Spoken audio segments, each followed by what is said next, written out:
Hello, everybody. Welcome back to Chef Plays, and today I kind of want to talk about what makes a video game story good. I know the last couple videos I've posted are pretty goofy, namely these two. Decent edits, decent time, but every now and then I like to take a different route. And for this one, I would like to delve into what makes a video game story good versus what makes a video game story great.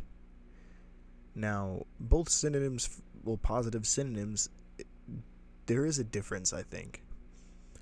Because if you take games like, let's say, Resident Evil 4, or you know what, any of them, what makes the story good in those is not the writing, it's not the characters even, and this is debatable, obviously, but it's the objective. The objective in every game is find the big bad, find the situation, handle it, which you could argue is the case for any good or great game or good game or whatever you want to say. But I think that's a good game, where the gameplay has you reeled in, yes, but the story you might not remember as note for note as a game with a great story. Now, obviously, what games have good and great stories is up for debate, as I may like a game you don't like, and you may like one I don't like. Let's take a look at another game with a good story, and not a great one. And again, good does not mean bad by any means. There's a difference. Like The Outer Worlds. Good story, and I have probably 50-something hours in that game, but it's not the big overall story that you're attracted to when you play games like that. It's maybe even the side objectives, because there's so many, and you learn the world and the characters, but I think that kind of, at least for me, pulls away from the main story itself.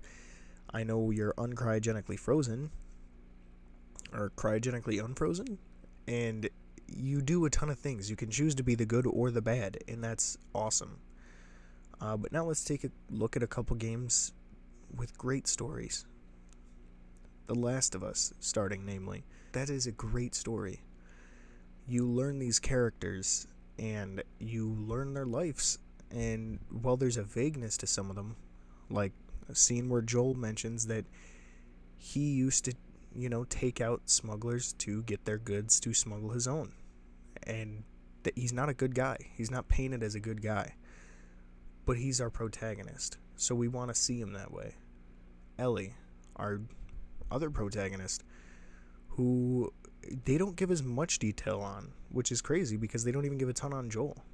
You know when she was bitten, you know about her past with Riley, but that's about it.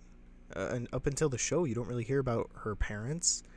You don't hear about anything. Like, you hear that she went to school and where she used to shoot rats with BB guns, but that's about it. But the story is one that's remembered after you play it. You remember the beats of it. You remember the people you met along the way, the people you lost along the way. And that's beautiful. And with that one, it's also tragic, because the goal of the entire game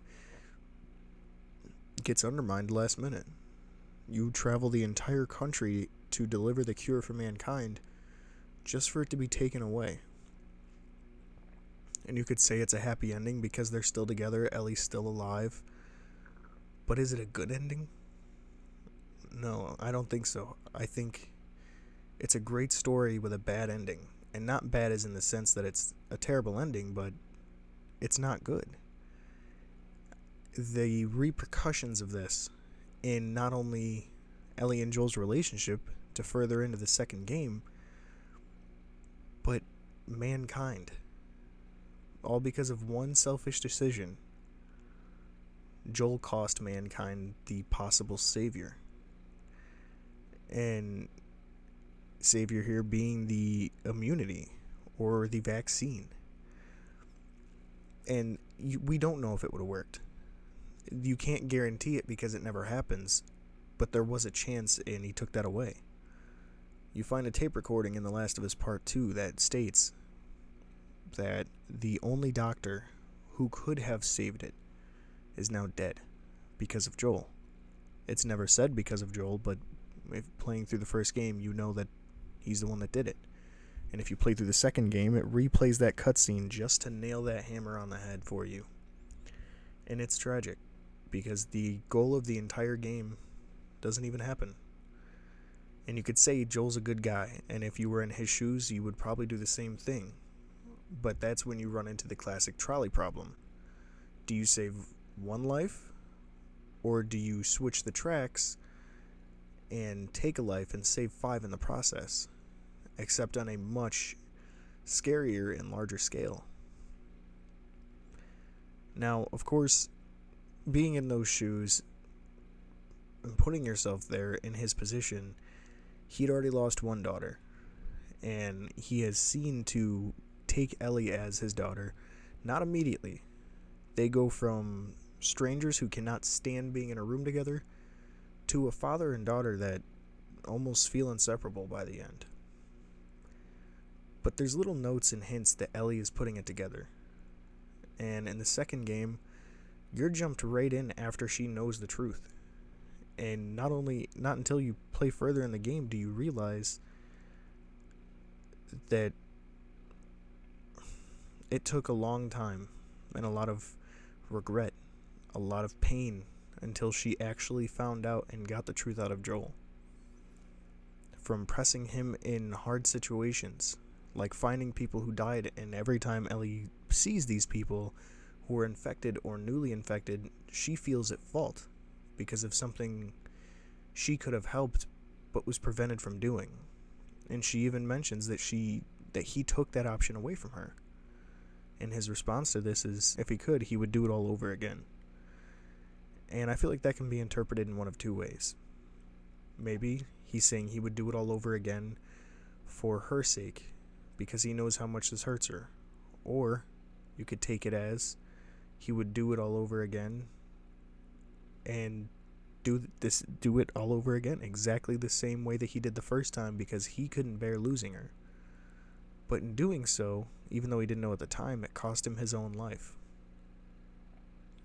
And that's where the trolley problem really comes into becoming a problem.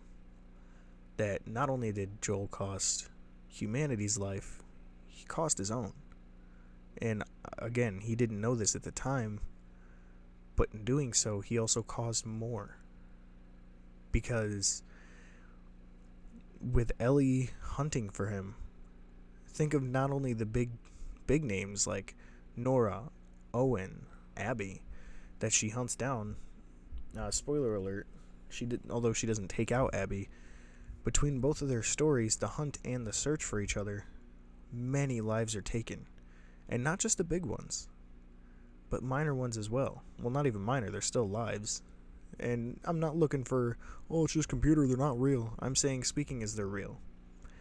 What about every Scar or Wolf or stray person you find as Abby or Raider that you come across, that you take their life to further your own objective? Are you the good guy still? This is kind of why I've always enjoyed things like The Walking Dead, or like The Last of Us, or even games like the original God of War, where you're seeing yourself as the protagonist because that's where the camera's placed. Put yourself in Abby's shoes, which is exactly what The Last of Us 2 does. It doesn't work for everybody. I still found myself very upset because I had become attached to Joel, but that's only because that's where the camera had us. What if we had started the story on Abby's side and her dad's side and ended with Ellie and Joel? We would have felt like we had justice, and we would have felt betrayed by the company, like a lot of people did when Joel died. But that's kind of the beauty of it. There's no good guys. There's no bad guys. It's all about the perspective you start in and end in. And with a story like The Last of Us being able to pull you in and make you think about all these things and really have you looking back on it when you're done. Like, I completed the game, But did I do a good thing? When I beat The Last of Us Part 1 for the first time, the first thing I thought was that was an incredible story.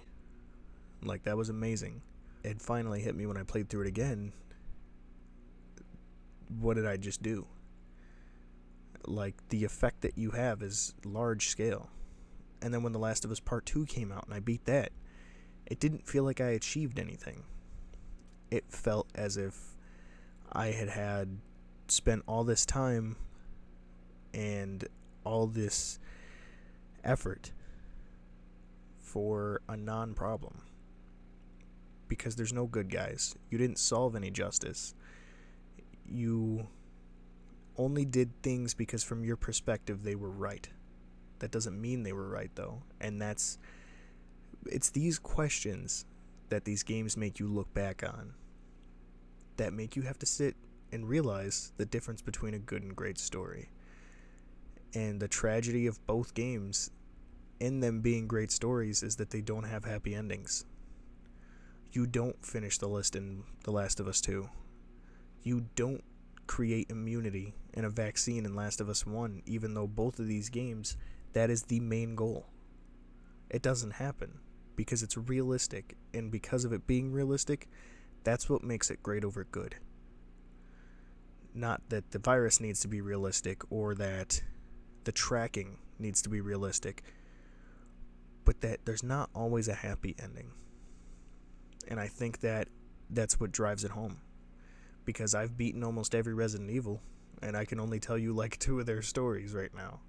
And base level at that. And it's just, I don't know, I think it's a beautiful thing to look at. And if you enjoyed this, maybe from now on when you play video games and you look at that, it might make you think, is this game have a good or great story? And again, if a game has a good story, that's not saying it's bad in any way.